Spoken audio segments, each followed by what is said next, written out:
Thanks so much for your company. I am Pius Kojo Baka. So our very first story, business strategist David Ofosu-Dortey has stated that there is no way government can resolve the current economic challenges with the monetary policy rate at 29%. Describing the rate as disincentive to economic growth, he pointed out that the policy rate is contributing to the foreign exchange rate challenges affecting the economy currently. Now, speaking at the 2024 Ghana Economic Forum organized by the Business and Financial Times, Mr. Ofosu-Dortey said fiscal policies must complement the monetary policy of the Bank of Ghana to bring the rate down and subsequently reduce interest rates. The Bank of Ghana in its last MPC meeting left its monetary policy rate unchanged at 29%. This is after the bank considered some factors that had to do with inflation as well as exchange rate pressures. But the business community is still not convinced and they claim they're struggling. Dr. Ofosu-Dortey speaking indicated that if the monetary policy rate is being kept at 29%, it will continue to affect businesses locally. The structure of the economy is such that we are already borrowing at more than 20%. If you have that and your power tariff is high, what it simply means that local production is already stifled, and therefore your inflation is caused more by lack of supply. Now, if foreign production is cheaper, it means you will spend more dollars importing things into the country. This is just simple common sense. That is why the FX challenges is always pushing our economy into the problems.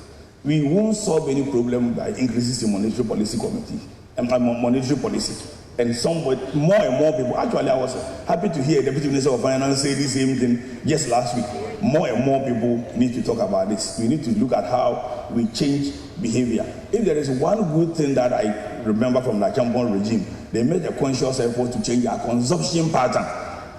Every regime has its mistakes at its positive sides. And these are some of the things we need to re-engineer. And I think it is important that we think about these things in our deliberations today. Meanwhile, Secretary General of the African Continental Free Trade Area, Wam Kelemeno, also bemoaned the slow growth of industries within the sub-region. He's urging African leaders to expand investments in that space.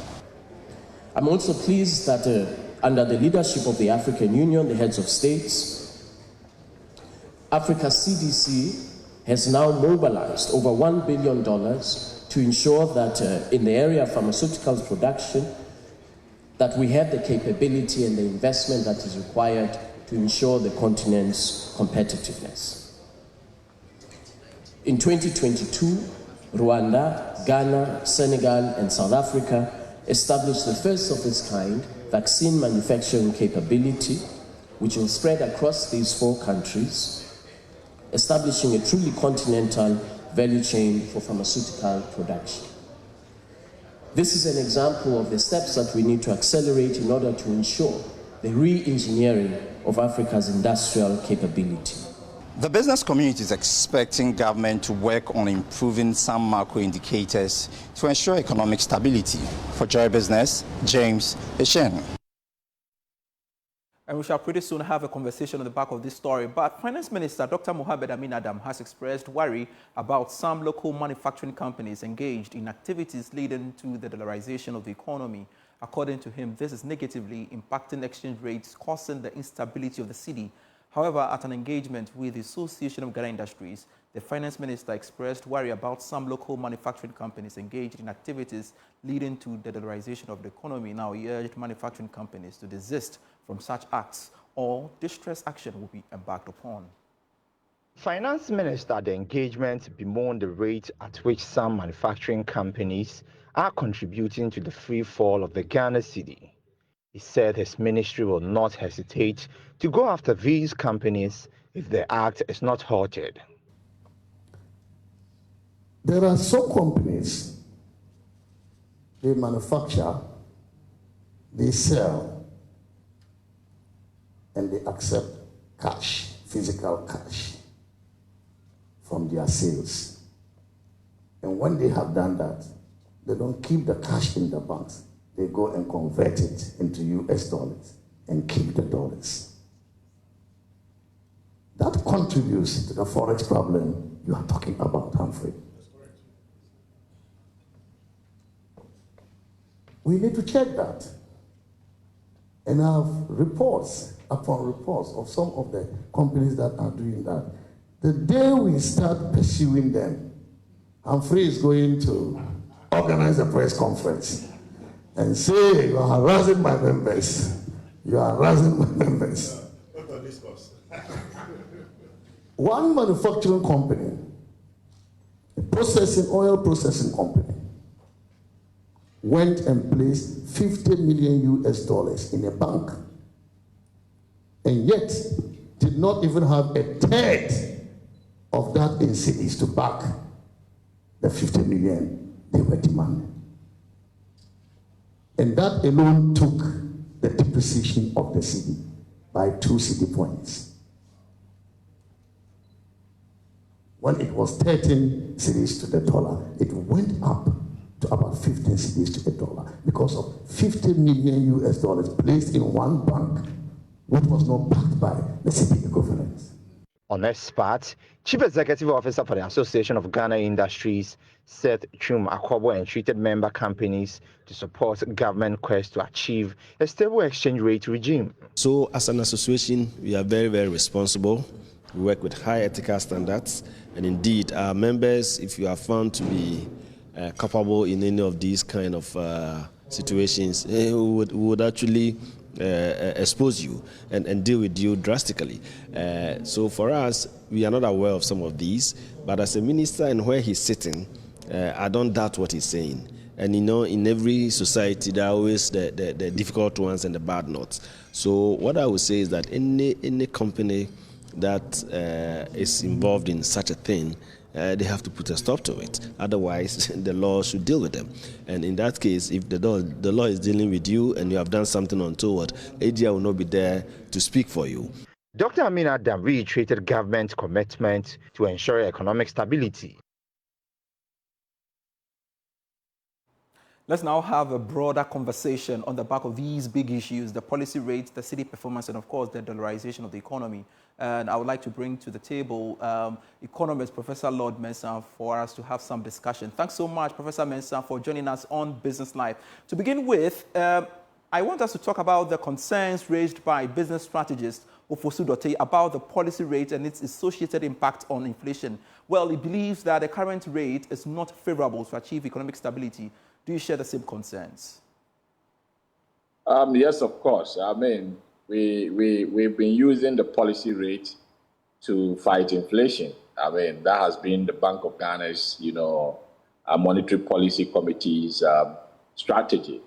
And I can tell you that, you see, once inflation goes up, you expect, the policy rate to chase it.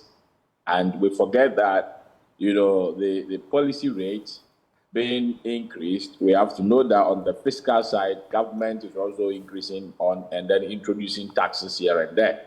And we know the pass-through effect of taxes. The pass-through effect will be price increase. And once price increases, obviously the policy rate must go up.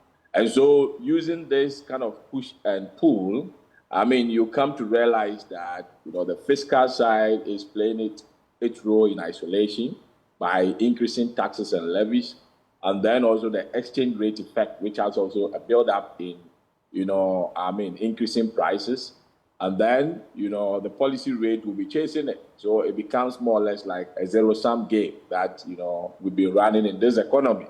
While the fiscal side is fueling price increase, the policy rate, tends to increase to chase up, this inflation. But then we know that the monetary policy, rate forms the base for all interest rate structures. And that feeds into lending rate as well. And if you look at, the Ghana reference rate that is used to price loans, I mean, you'll come to realize that the monetary policy rate plays a major role. And so when, the policy rate is going up, obviously, you anticipate that, lending rate goes up. And when it happens like that, I mean, you're going to get a lot of non-performing loans in the system. And it's not, we always complain about non-performing loans increasing, which, the finance minister mentioned that in the mid-year budget review. And clearly, I mean, that could be as a result of interest rate levels, because the higher the interest rate, the more likely that, businesses who are taking loans will not be able to pay. On the other hand, if you look at it carefully, you will come to appreciate that, monies will tend to be going into the folds of government through the treasury bill market. And so you tend to have economic growth, which the finance minister has been boasting of every now and then. But this growth, is not driven by private sector activities and then also individual business, activities. So clearly, you can see, these numbers going up. I mean, definitely, you're not going to achieve that kind of economic stability that you look out for when you have this, interest rates. I mean, the policy rates, hanging above 20%. I guess then you will support calls for the Bank of Ghana to review its policy targeting, inflation policy targeting regime. Well, it has to move hand in hand with the fiscal side. You cannot look at this policy rate without looking at the fiscal side, the way government roll out its policies to ensure that we always have, more buffers of the dollar so that we don't have exchange rate feeding into prices on our market here and there. So it has to do with, a comprehensive and then a holistic view of the economic dynamics. Professor Mensah, hold on for me as we watch Governor of the Bank of Ghana, Dr. Amin Adam, highlight the difficulty in dealing with the cedi's depreciation, which is driven by sentiments and, of course, election-related concerns. What else can you do about expectations? What else can you do about uncertainty about, the economy, given the fact that we have an election coming up? You tell me. So it's not everything that can easily be, handled. Some of them are very complicated. All right, so that's the position of the governor about the cedi. And earlier, we heard the finance minister expressing worry about the dollarization of the economy when he met AGI. Fundamentally, what do you think is the problem? Yeah, you see, the industries that are hoarding dollars, right, at the bank, from where I sit, as a result of, the uncertainty that they perceive as far as, the exchange rate is concerned. You see, they're behaving rational. They are rational economic agents. If you foresee the future not to be good, you always want to keep yourself safe. And possibly, the trust in the cedi has gone down completely. And that is why, they try to hoard the dollar. And especially when it is an industry where a lot of the inputs that they use in their manufacturing process are imported. And if they are imported, then obviously, having an uncertainty looking into the future, especially in an election year, obviously they would like to hoard, the dollars and to keep them, safe. Should the Bank of Ghana move in to halt this practice? I don't think they can halt it because that's only one industry. We have several industries practicing that. Holding up the dollar as a buffer, in case of any emergency. And from where I sit, it has to do with the macro dynamics. If the system becomes stable, obviously it will tone down all these, unnecessary kind of sentimental purchases of the dollar here and there. Now, the Ghana cedi for some time now has witnessed some marginal stability over the past months, and the depreciation slowing to 1%, for instance, going forward. What should be that approach to sustain this recovery? Yeah, it has to do with, coming out with more information, and then also, getting, the right information to Ghanaians, because, we are aware that apart from the, the bottlenecks in our economic fundamentals, the sentiment in the economy also drives, the cedi very well. And, if you hold up uncertainty for a long time, you're going to, see more, sentiment, building up, as far as the exchange rate is concerned. So from where I sit, I think it has to do with bridging up information. They should let us know exactly what is happening at the level of management, and then, filtering that into, the system for our consumption. And that is a way to go. Once they keep more information and, a typical, user of the dollar does not get to know exactly what is happening in the economy, you still have people chasing the dollar to keep, themselves safe. Professor Lord Mensah, thanks so much for your time this evening on Business Live. We truly appreciate it. He's an economist. You're still watching Business Live. We are back with more. Please stay. Thanks so much for staying on. We shall now touch on our headline story. An international court hearing the almost $400 million tax charge against Tallow by Ghana Revenue Authority should give ruling by November this year. That's according to Tallow Oil, which took the case to this court in London. George Yaffe tells us more. The court in London is looking at coming with its judgment on this issue after hearing all the parties involved in this case. Tallow Oil took this to the International Court after raising concerns about the almost $400 million tax charge. The Ghana Revenue Authority claims it took this action after reviewing Tallow's operations since 2021 and realized this amount of money is due to be paid to the state. The authority insists that it stands by this assessment and that Tallow Oil should be paying this money to the government of Ghana. But Tallow, on the other hand, is contesting this assessment. Many will be looking forward to the outcome of this case because of its impact on the operations of Tallow Oil. The expected ruling is coming at a time that Tallow Oil's profit before tax for the Ghana business went up significantly to hit $411 million and paid a tax of $144 million. Tallow is not the only company that the Ghana Revenue Authority is going after. It insists that there are lots more multinationals in the oil space that have failed to pay taxes due the state.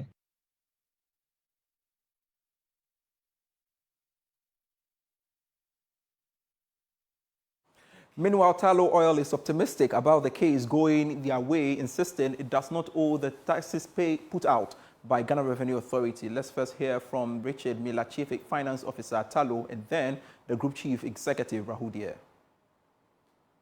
We should get a result on the Ghana arbitration no later than some point in November. In terms of the free cash flow guidance, where we're focused on is getting to $1 billion of net debt and 1x gearing, which is essentially the cash flow guidance that we provided is the number to get us to that position. Where we're at today is whether that is the 31st of December 2025 or due to the timings of liftings, whether that's some point in early 2026. We can't quite determine at this stage, but we expect it'll be very much in the near term. For more, just as a follow-up really on the Ghana branch profits tax arbitration, I'm just wondering, could we anticipate a binary outcome? Either Tallow has nothing to pay or owes, was it $3 million? Or could we end up with a ruling that's somewhere in the middle with a smaller liability due? Yes, so there's a range of possible outcomes. Obviously, the one that we expect is that we'll be successful and then nothing will be owed. And then if there is a result where it rules against us, I suppose there's two branches from that. One is that the panel will say we're unsuccessful and rule on a number.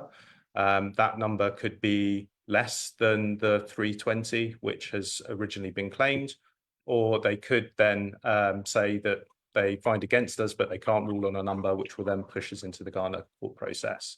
But I think, as we previously stated, if we're unsuccessful, we have a number of avenues to continue to explore within the Ghana court process where we'll continue to dispute this claim.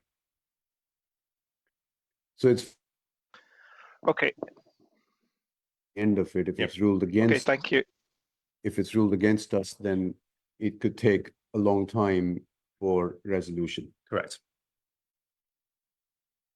Okay, that's clear. And just is there an extent to which this arbitration would be a precedent for your other tax disputes? Let me take a go at that. So legally, they're all very separate, and. But I think there is and we could all speculate, I think that certainly we believe that a positive outcome in our favor on the branch profits, I think it certainly would reinforce what we and many in the government believe, that there is a better way and an amicable way to resolve the others. While longer in the oil and gas space, and the asset integrity and maintenance manager at the Ghana Gas Company, Engineer Richmond Alamu, has confirmed that approximately 60% of the planned maintenance work has been completed. He assured that the remaining tax will be finalized within the next 10 days as initially scheduled. Meanwhile, the head of corporate communications at Ghana Gas, Ernest Kofi Owusu-Bempah Bonso, has assured the public that there will not be a revenue loss to the state during the shutdown period.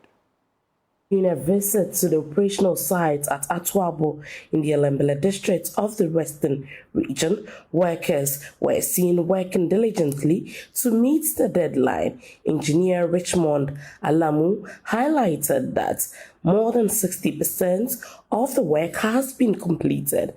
Part of our day-to-day activities of Ghana Gas, the maintenance team have a lot of equipment. And as part of the equipments we do regular maintenance on all equipments. There are some equipments that you need to do maintenance on, but you need to shut down the plant.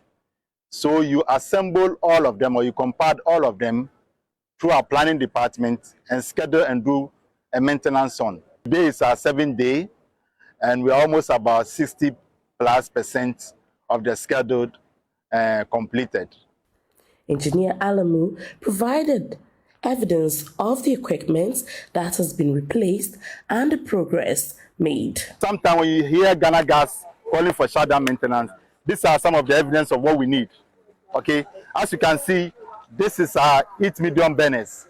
It's past its service life, right, which we have changed entirely after usage for close to about 9 to 10 years. Yeah, so we've changed it entirely. So there are new ones that we've installed. So this is what we use to produce the heat or the higher temperatures for the gas. Materials that we need to augment areas that we might have shortchanged. In case we have any equipment or component breakdown, it's already preserved and maintained for we to use. Those that cannot be used again, we take them to our warehouse. There's an entire process. There's an entire process that we have to go through that involves maintenance, operations, the procurement team, and also environment. The head of corporate communications at Ghana Gas, Ernest Kofi Owusu-Bempah, reiterated that there will be no financial loss to the state during the 17-day maintenance period. Engineers are working on the heater system. You can see that they are working on other areas of the processing plant to make sure that everything is on point. In the meantime, we are looking at the timelines as well. We are working ahead of schedule, and we're definitely going to finish the timelines that we gave. I can say that we're doing almost about 60% because we are far ahead of schedule per advice from the engineers. It means that we're going to finish maybe a day before time, maybe 16, but they need to run it to see whether everything is on point. They will do what we call pushing nitrogen into the gas, pipelines to see whether everything is okay before the plant come back to normal. And that's it for Business Live for today. I am Pius Kojo Baka.